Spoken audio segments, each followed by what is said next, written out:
Il faut qu'il sache que quand tu dis rêve, ouais, est-ce que tu penses vraiment que tu es en train de vivre ton rêve avec moi au quotidien? Yeah. Est-ce que je suis ton rêve? Par la grâce de Dieu, non, non, non, rien à dire. Mais je vais te poser une question, honnêtement, très sincèrement. Si aujourd'hui tu vas te remarier avec tous les hommes, toute la gloire qui t'entoure, est-ce que je serai toujours ton choix? Avec tous les hommes et la gloire qui m'entourent. Tous les hommes qu'il y a sur la terre, on a à peu près 6 milliards. Oh oui, oui, avec, oui. Non, non, non. Le même choix. Le même choix. Sans hésiter. Sans hésiter. Je suis un homme béni. Amen. Extrêmement béni. Bah et toi? Et toi? Pendant qu'on y J'hésiterai est. pas. J'hésiterai pas. Ma vie avec toi est une vie comblée. Amen. Et pour le dire très honnêtement, je trouve en toi un prototype d'une femme exceptionnelle. Amen. Dans ta capacité à m'aider, à me soutenir dans le travail que Dieu m'a demandé de faire. Et ton apport a été extrêmement qualitatif, quantitatif, il est visible. À tous égards, donc c'est un choix à refaire. Je pense sans problème, des deux côtés en plus. Des deux côtés. Parce que même moi, c'est vrai qu'il y a des choses on s'est amélioré. que je vais adresser encore. Dans le commencement, s'il fallait rechoisir.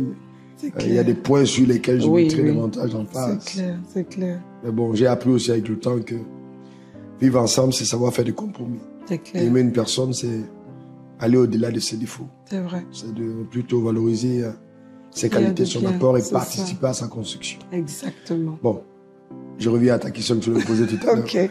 Bon, je sais très bien, parce que je suis bien placée pour le savoir.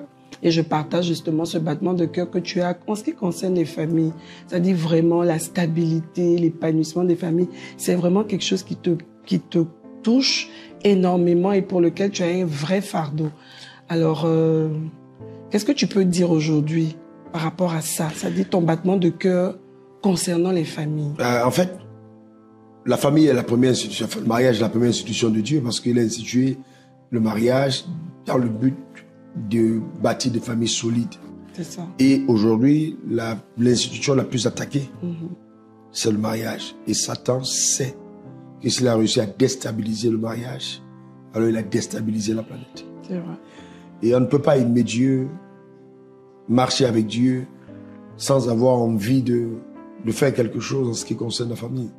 Et donc c'est vraiment le battement de cœur profond que j'ai parce que, et là c'est, je pense que même dans l'église, il y a beaucoup de choses qu'on n'a pas compris en ce qui concerne la famille. Dieu dit, faisons l'homme à notre image, à notre ressemblance, afin qu'il domine sur le poisson de la mer, du ciel et tout ce qui rampe sur la terre. Dieu créa l'homme à son image, il créa l'homme et la femme. Et Dieu les bénit.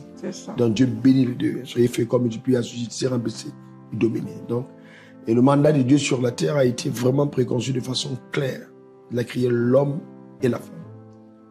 Et donc, quand on veut accomplir ce mandat, il est important, quand on est homme, de considérer l'apport de la femme, et quand on est femme, de savoir qu'il y a aussi l'existence d'un homme. Exactement. Parce que dans la pensée de Dieu, voilà comment est-ce qu'il a fait les choses dès le commencement. Ça. Dieu créa l'homme et la femme. On n'a pas dit que l'homme a fait l'homme. Non, c'est Dieu qui créa l'homme. Il y a des gens qui deviennent hommes par la science. Il y a des gens qui deviennent femmes par la science. Mais ce n'est pas Dieu qui les a créés comme ça. À partir de ce moment-là, il y a tellement de choses qui sont erronées. On est homme ou femme parce que Dieu nous a créés ainsi. Et puis rejeter son genre est une forme de rejet de Dieu, de l'autorité de Dieu, de sa souveraineté, de ses plans et de ses rois. Et c'est ce que nous constatons aujourd'hui et c'est terrible. Il n'y a pas que ça. Il y a aussi la notion de fonctionnement de la famille. Comment est-ce que Dieu l'a établi? Parce que bon, c'est vrai que Dieu a institué le mariage, mais quand on regarde le taux de divorce dans le monde aujourd'hui, il y a sûrement beaucoup de choses qui ne marchent pas. C'est clair. Et moi, mon cœur, c'est qu'on revienne vraiment au fondement. C'est ça, en fait.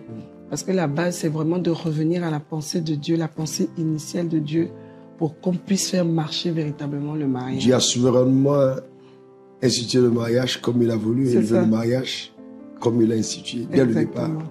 Et tu as l'habitude de le dire, hein, on ne peut pas démocratiquement justement changer ce que Dieu a souverainement établi. Absolument. Donc il y a une notion de se soumettre à la pensée de Dieu pour que les choses se passent comme ça devrait se faire. Yes. Gloire à Dieu.